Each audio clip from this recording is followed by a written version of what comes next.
you know, flow like Oski, Woski. Panoy boy in the King Koski. Savagely with the power of the sun like Sunny D. Suddenly, nothing really matter. Hey, better rock, wake 'em up like a long clock. Bomb gonna drop, gonna chart with a zip hot. We a disciplined army, strong army, harmony, obstacles in the way. Yeah. How you been, man? Good. How you doing, man? Good. All right. Yeah, since my wife moved here, kind of. It's all right though. I make it fit. How you like it out here? It's hot, man. It's hot, but I never really was one to dislike a place because of its temperature. Right. Like being from the Midwest. Yeah. I don't mind the cold. I just didn't like the snow. Real quick, introduce yourself to the people. Hi, everybody. I'm Derek Sousek.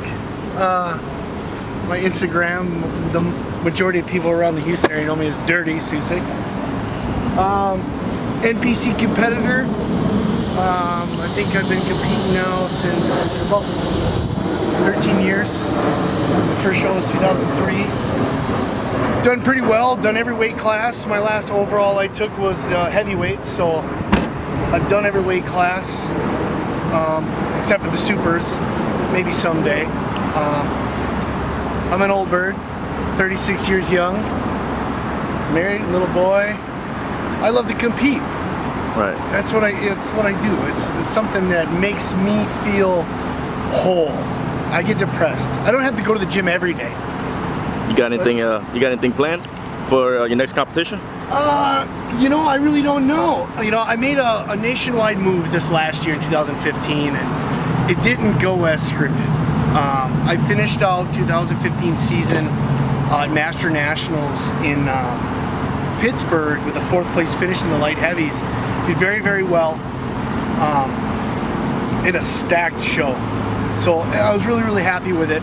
But that was right in the middle of a career change. I went from working in Green Bay, Wisconsin to working in Houston overnight.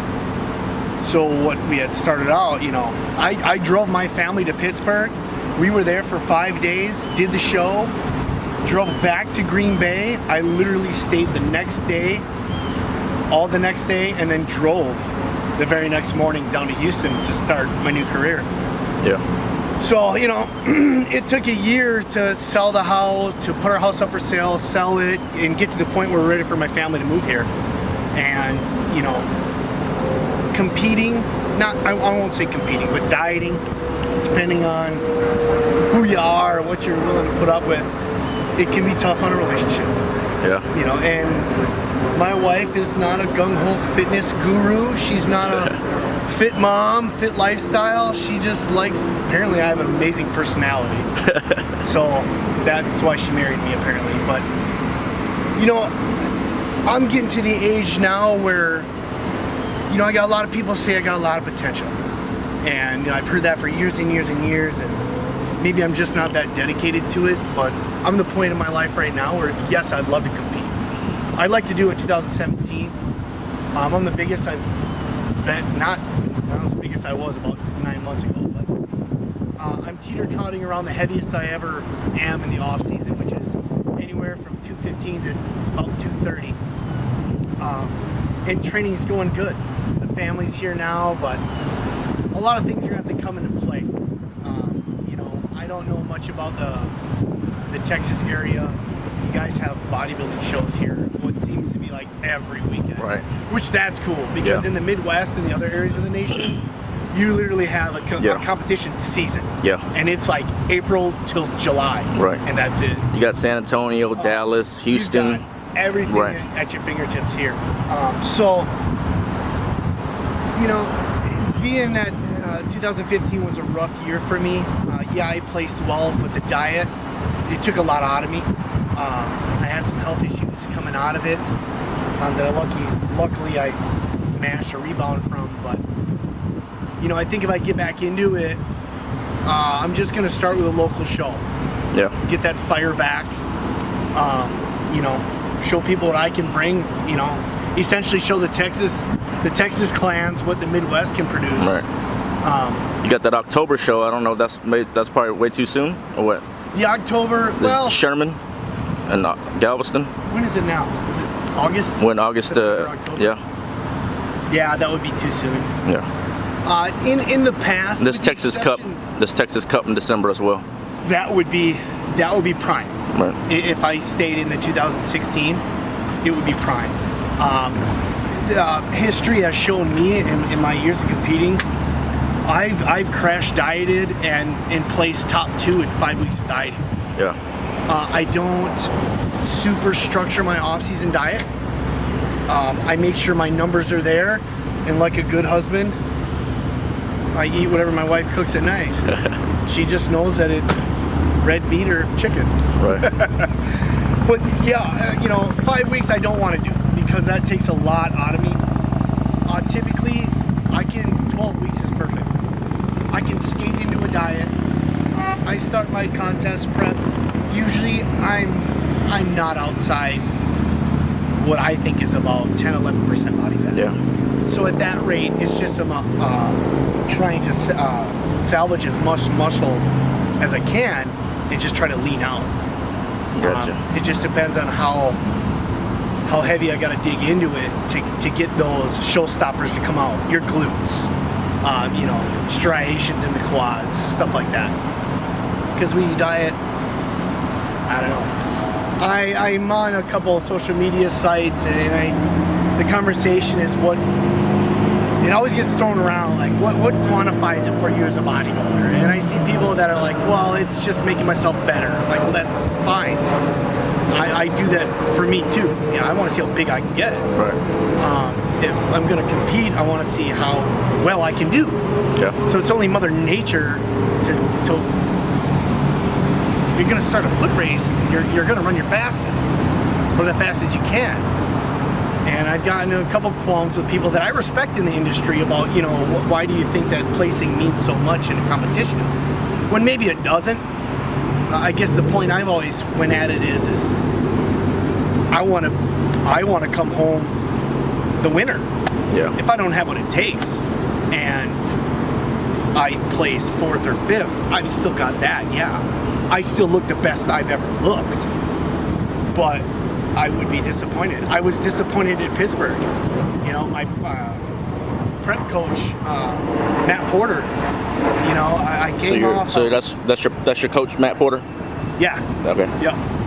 Wonderful guy, very, very, very smart. I was in conversation when I was backstage.